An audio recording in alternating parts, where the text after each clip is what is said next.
I was shocked he went to Tampa. Were you shocked? I was shocked. I mean, I thought if anything, he was going to just retire as a Patriot. It seemed like he was ready to maybe ride off into the sunset by watching that picture. But I think there's one thing that we got to remember about Tom Brady. There's nothing in his life that he enjoys more than being out there and competing with his teammates for a championship. And he's clearly going to do that until he cannot do that any longer. And basically eating avocado ice cream apparently has allowed him to do that for several more years, maybe even into his 50s.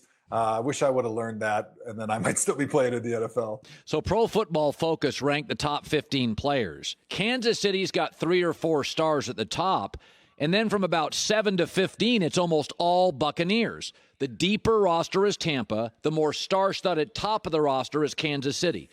In your years in the NFL, what would you bet on, the stars or the depth? So if this was a normal Super Bowl with great conditions, I would bet with the stars because those are the guys that are going to be the most well-practiced. They're going to be able to utilize the game plan as it's been scripted for the last 2 weeks, as you've been doing the entire season. But with the weather conditions potentially being a little bit tough on Sunday, I think there's supposed to be some rain, potentially some wind. I think I go with depth because what depth does is it gives you more ways to win. You're going to be able to run the ball to win. You're going to be able to throw the ball deep to win. You're going to be able to throw the ball short to win if you got to play zone coverage, if you got to play man coverage.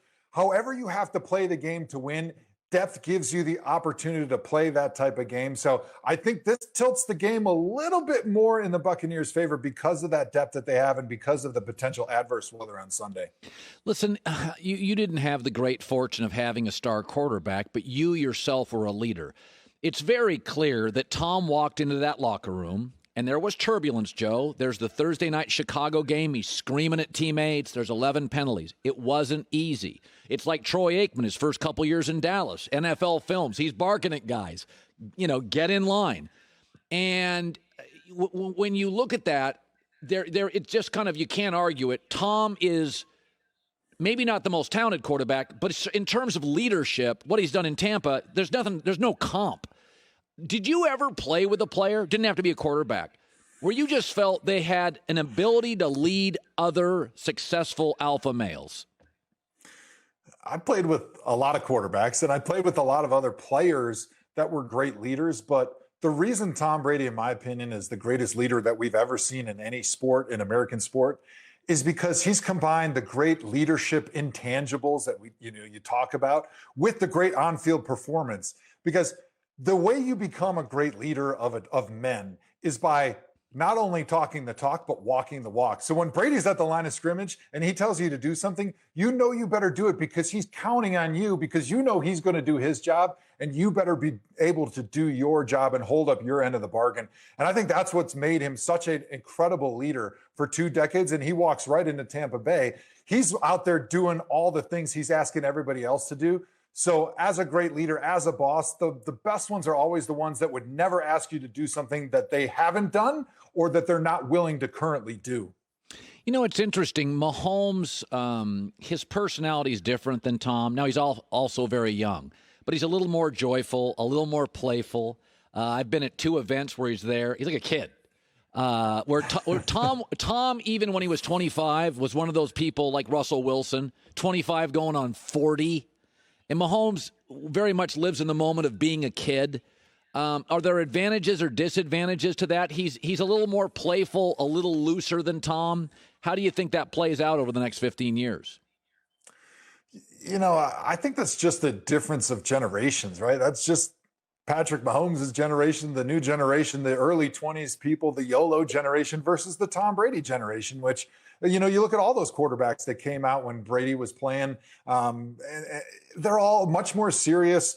And I think both personalities work. It's whoever you are. You just got to let your personality out. And I think we've seen this in spades in the last 3-4 years in the NFL. And I think Brady was able to prove it, and Gronk was able to prove it coming down to Tampa. Like, the success of Belichick in New England was not because he was stern and serious and he made everybody's life miserable. It was because he was an amazing coach, and he watched tons of film and was able to put all those guys in a great position to succeed. And he got those guys to buy into something bigger than themselves, this team concept, right? And I think Patrick Mahomes has that. Now, he does it with a little bit more joy on his face. He seems to be having a little bit more fun maybe than especially when Tom was in New England. But I think both can work because in the end, it's all about playing and doing something bigger than yourself, buying into that team concept, working hard, and getting the most out of all those guys and finding ways to individually motivate everybody. Listen, you played 10,363 straight snaps. You could have played a lot longer if not for injuries. You could have played, you were a dominant player your last snap in the NFL. But it's interesting, as you were getting into your 30s, you were playing with a lot of guys that were in their early 20s. So Brady's 43. And that whole generational thing is kind of interesting, Joe. Is it a challenge, do you think? In your last year in the NFL, sometimes kids would come into the locker room with music and tech, and did you think, wow, I'm getting old here? Did you face that challenge? Man, I was that grumpy guy in the locker room when I was 26 years old, and it was twice as bad when I was 34 my last year in the NFL. And I think this is one of the reasons why the dynasty and the greatness of Tom Brady hasn't fully been appreciated, is because he's in his early 40s right now, and he's able to humble himself. The greatest sports athlete that we've ever seen in American history, he's able to humble himself and go up to a 21 or 22-year-old rookie, and he's willing to be interested in the things that those guys are interested in.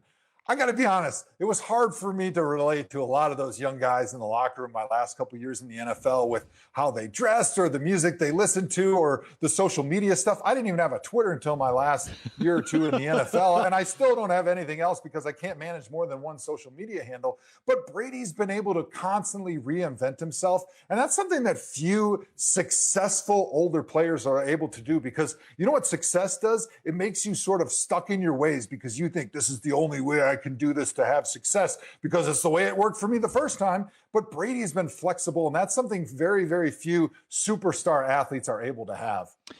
He made the College Football Hall of Fame. He'll be eligible for the NFL Hall of Fame, I think, in 23, and he will be a first ballot guy. Follow him on his Twitter account. He's got one social media account. I want everybody to follow him at Joe Thomas73. We'll talk to you soon up to the draft. It's a great year for offensive linemen in the draft, so I'm going to bring you on a couple times, give you some love. Joe, we got to go. Thanks for coming on. Thanks for having me, Colin. I look forward to seeing you with the draft and talking offensive line play and putting your listeners to sleep a little bit. I appreciate it. It's a great draft for receivers and offensive tackles.